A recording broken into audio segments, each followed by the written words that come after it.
Caros alunos, que a graça e a paz de Cristo esteja com todos. Estamos aqui dando continuidade ao nosso curso Como se tornar um cristão fiel.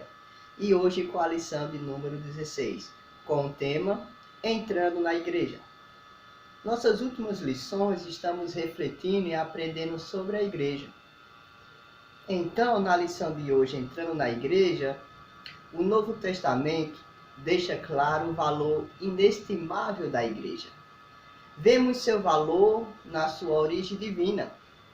Ela foi planejada e idealizada no concílio eterno dos céus. Efésios capítulo 3, versículo 10 e 11. E foi preparada pelo ministério terreno de Jesus. Mateus capítulo 4, versículo 17. Vemos o valor da igreja e seu precioso custo. Paulo nos diz que ela foi comprada com o sangue de Cristo. Atos capítulo 20, versículo 28. O propósito fundamental da morte de Cristo foi trazer a existência da igreja. Se o preço da compra indica o valor, então a igreja tem sido comprada com o sangue de Cristo, certamente é o corpo mais valioso de toda a terra. Esse supremo valor da igreja sugere que ignorar a igreja do Novo Testamento seria o maior erro de todos os tempos.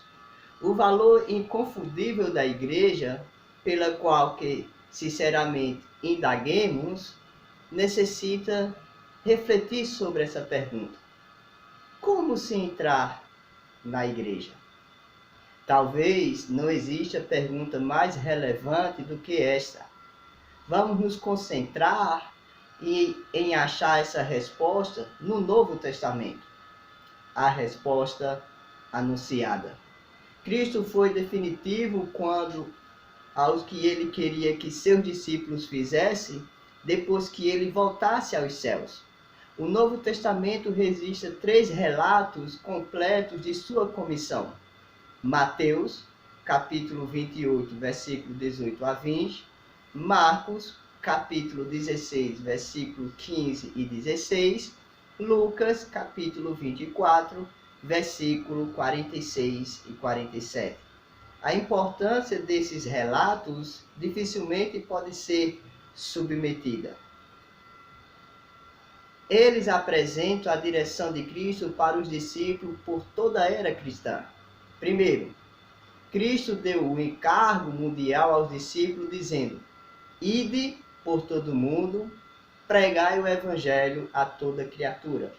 Marcos capítulo 16, versículo 15. Depois ele especificou as condições sobre as quais a salvação deve ser oferecida quando o evangelho é pregado. Ele disse aos discípulos: o que fazer? Ide. E disse-lhe: o que dizer? Pregar o evangelho. Com as palavras ide e evangelho, ele resumiu o trabalho que futuramente fariam. De acordo com Marcos, Cristo deu a comissão e enfatizou a condição de crer. Disse-lhe: ide por todo o mundo, pregai o evangelho a toda criatura. Quem crer e for batizado será salvo. Quem, porém, não crer será condenado.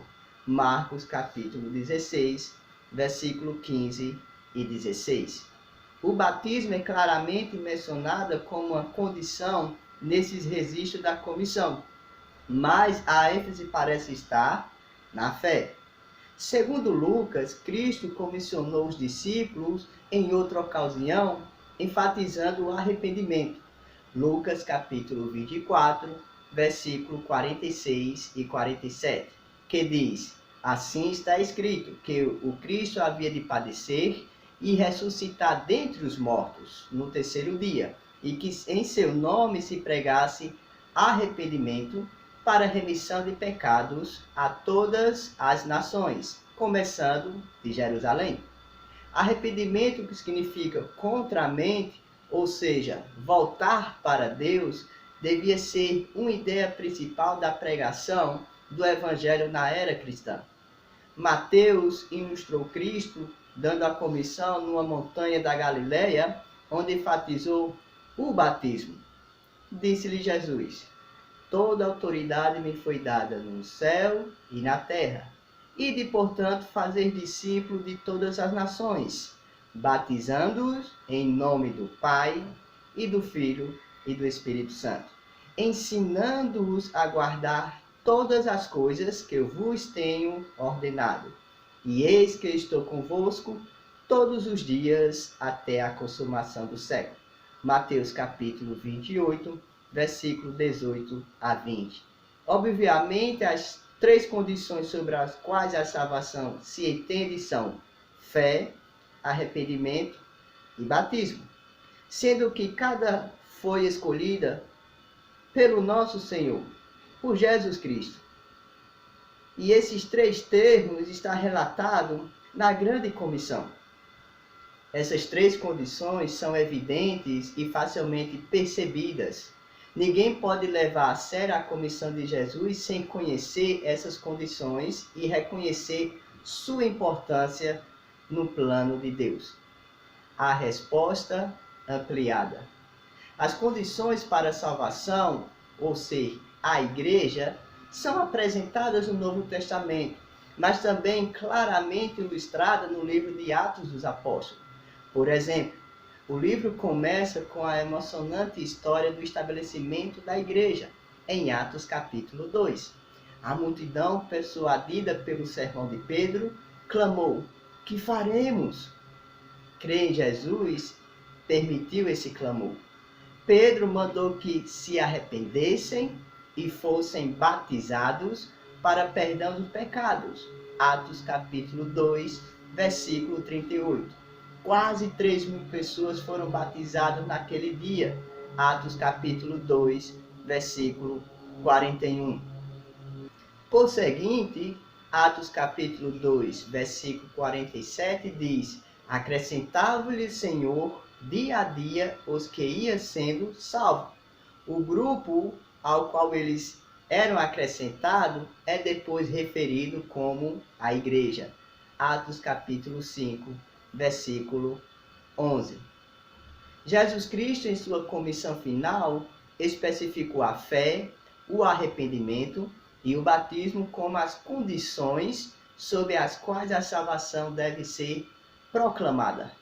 As pessoas que entraram na igreja preencheram esses três requisitos. Um outro exemplo encontrado em Atos, capítulo 8. Na última parte de Atos 8, Filipe é instruído por um anjo a ir para o sul para pregar o evangelho. Atos capítulo 8, versículo 26. Em certa altura, Filipe viu um eunuco etíope viajando pela estrada numa carruagem. Atos capítulo 8, versículo 27 e 28.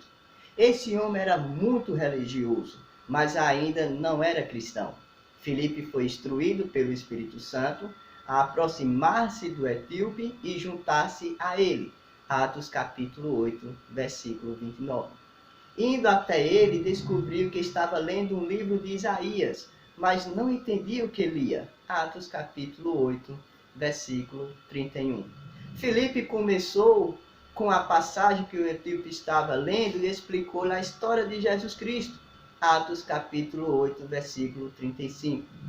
Contando-lhe sem deixar dúvida tudo sobre a vinda de Cristo ao mundo, a sua morte pelos nossos pecados.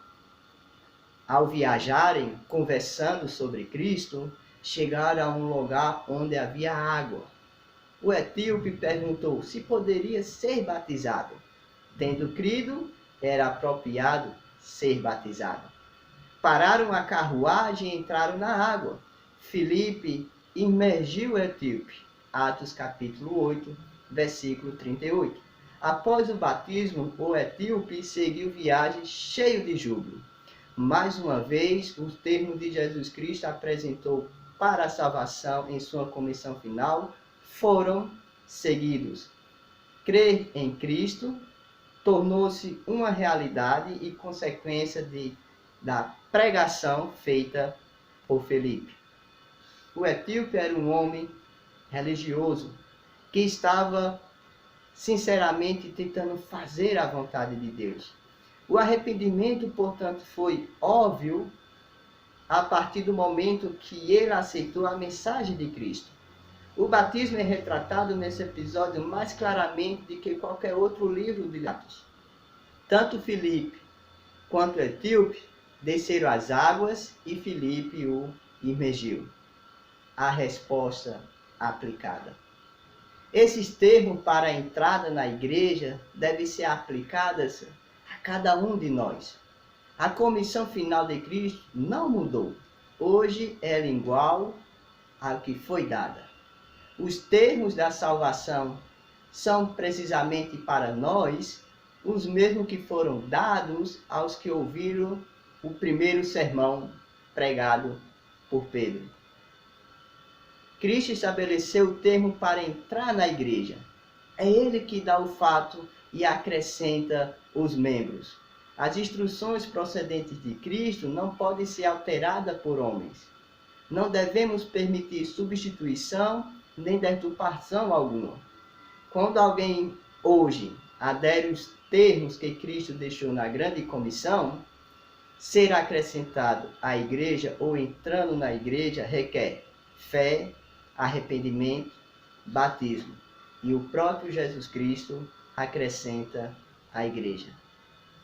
Concluímos a lição de hoje com a reflexão. Certamente, a maior e mais importante notícia para nós é que qualquer pessoa que sinceramente submeta aos termos impostos pelo Senhor pode entrar na igreja. Só podemos ser um cristão fiel quando realizamos os termos de Cristo: fé, arrependimento e batismo. A igreja de Cristo é de fato valiosa para você quando você entra nela. Que Deus nos abençoe.